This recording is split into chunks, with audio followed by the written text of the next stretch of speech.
ಏನಿವತ್ತು ಆ ನಮ್ಮ ಭಾರತದ ಮೊದಲ ಪ್ರಪ್ರಥಮ ಮಹಿಳಾ ಶಿಕ್ಷಕಿಯಾಗಿ ಏನು ಅಲ್ಪಸಂಖ್ಯಾತರ ನಮ್ಮ ಮುಸ್ಲಿಮ್ಸ್ ಮಹಿಳಾ ಶಿಕ್ಷಕಿಯಾಗಿ ಶ್ರೀಮತಿ ಅಕ್ಷರ ದವ್ವ ಅಂತ ಹೇಳಿದ್ರೆ ಹೆಸರುಸಿಗೆ ಫಾತಿಮಾ ಶೇಖ್ ಅವರವರ ಇವತ್ತು ಜನ್ಮ ದಿನೋತ್ಸವ ಹಾಗೂ ಸಾವಿತ್ರಿ ಬಾಪುಲೆ ಅವರ ಇವತ್ತು ಜನ್ಮ ದಿನೋತ್ಸವವನ್ನು ಏನಿವತ್ತು ನಮ್ಮ ಅಖಿಲ ಭಾರತ ಡಾಕ್ಟರ್ ಅಂಬೇಡ್ಕರ್ ಪ್ರಚಾರ ಸಮಿತಿ ಹಾಗೂ ಅಖಿಲ ಭಾರತ ದಲಿತ ಕ್ರಿಯಾ ಸಮಿತಿ ವತಿಯಿಂದ ಇವತ್ತು ಅವರಿಬ್ಬರ ಜಯಂತಿಯನ್ನು ಆಚರಣೆ ಮಾಡೋದ್ರ ಮೂಲಕ ಏನಿವತ್ತು ಅವರ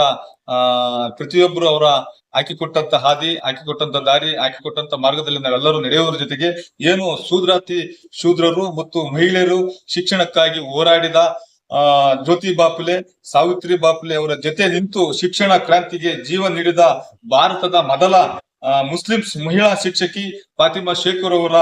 ಜಯಂತಿಯೊಂದು ಅವರಿಗೆ ನಮ್ಮ ಗೌರವ ನಮನಗಳನ್ನು ಸಲ್ಲಿಸುವುದರ ಜೊತೆಗೆ ಅವರ ಧೈರ್ಯ ಮತ್ತು ಆದರ್ಶ ಪ್ರತಿಯೊಬ್ಬರು ಹೆಣ್ಣು ಮಗುವಿನ ಬದುಕಿನಲ್ಲಿ ಬೆಳಕಾಗಿ ಹೊಳೆಯಲಿ ಎಂದು ಆಶಿಸುತ್ತಾ, ಏನು ಮುನಿವಾದಿಗಳ ಕ್ರೌರ್ಯ ಮತ್ತು ಹುನ್ನಾರಗಳಿಂದ ಶತಮಾನಗಳಿಂದ ಶಿಕ್ಷಣದಿಂದ ವಂಚಿತರಾಗಿ ಬಹುಜನರ ಮತ್ತು ವಿಶೇಷವಾಗಿ ಮಹಿಳೆಯರಿಗೆ ಶಿಕ್ಷಣ ನೀಡಲು ಟೊಂಕ ಕಟ್ಟಿ ನಿಂತ ಶಿಕ್ಷಣ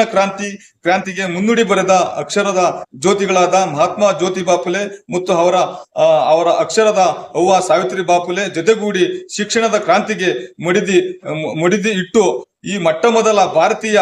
ಮಹಿಳಾ ಶಿಕ್ಷಕಿಯಾಗಿ ಫಾತಿಮಾ ಶೇಖ್ ಅವರ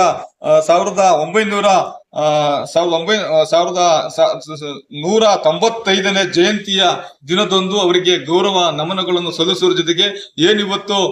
ಅನಿಷ್ಟ ಪದ್ಧತಿಗಳ ವಿರುದ್ಧ ಅವತ್ತು ನಮ್ಮ ಕ್ರೂರ ವ್ಯವಸ್ಥೆ ಇದ್ದಂತ ನಾವು ಶಿಕ್ಷಣಕ್ಕೆ ವಂಚಿತ ಆದಂತ ನಾವು SC ST OBCಗಳು ಅವತ್ತು ವಿದ್ಯಾಭ್ಯಾಸ ನಿಲ್ದಂತ ಕಾಲಘಟ್ಟದಲ್ಲಿ ಅವತ್ತು ಏನು ಮನುವಾದಿಗಳ ದರ್ಪದಲ್ಲಿ ಅಂತ ಕ್ರೌರಿಗಳು ಎದುರಿಸಿ ದಿಟ್ಟತನದಿಂದ ಶಿಕ್ಷಣವನ್ನು ನಮ್ಮ ಮೂಲ ನಿವಾಸಿಗಳಿಗೆ ಶಿಕ್ಷಣದ ಕ್ರಾಂತಿಯನ್ನು ಬೆಳಗಿದಂತ ಜ್ಯೋತಿ ಇಬ್ಬರು ಮಹಾ ಜ್ಯೋತಿಯನ್ನು ಇವತ್ತು ನೆನೆಸ್ಕೊಳ್ಬೇಕಾಗುತ್ತೆ. ಫಾತಿಮಾ ಶೇಖು, ಸಾವಿತ್ರಿ ಬಾಪುಲೆ, ಜ್ಯೋತಿ ಬಾಪುಲೆ ಮೂವರನ್ನ ಈ ದೇಶದ ಪ್ರತಿಯೊಬ್ಬರು ಏನು ನಮ್ಮ ಮೂಲ ನಿವಾಸಿಗಳು ಅವ್ರನ್ನ ನೆನೆಸ್ಕೊಳ್ಳೋದ್ರ ಜೊತೆಗೆ ಅವರ ಆದರ್ಶಗಳನ್ನು ನಾವೆಲ್ಲ ಪಾಲನೆ ಮಾಡೋಣ. ಅವ್ರು ಹಾಕಿಕೊಟ್ಟಂತ ದಾರಿಯಲ್ಲಿ ನಾವು ಇನ್ನು ಮುಂದೆ ಸಾಗೋಣ ಅಂತ ಹೇಳುತ್ತಾ ಅವರ ಇಬ್ಬರು ಮಹಾ ನಾಯಕರಿಗೆ ಇವತ್ತು ನಾವು ಗೌರವ ಪೂರ್ವಕ ಹುಟ್ಟುಹಬ್ಬನ ಶುಭಾಶಯಗಳನ್ನು ಕೋರುವ ಜೊತೆಗೆ ಅವರ ಆದರ್ಶವನ್ನು ಪ್ರತಿಯೊಬ್ಬರು ಅಳವಡಿಸಿಕೊಳ್ಳೋಣ ಅಂತ ಹೇಳ್ಬಿಟ್ಟು ಈ ಮೂಲಕ ನಾವು ಅವರಿಗೆ ಗೌರವ ನಮನಗಳನ್ನು ಸಲ್ಲಿಸ್ತೀವಿ. ಜೈ ಭೀಮ್, ಜೈ ಭೀಮ್.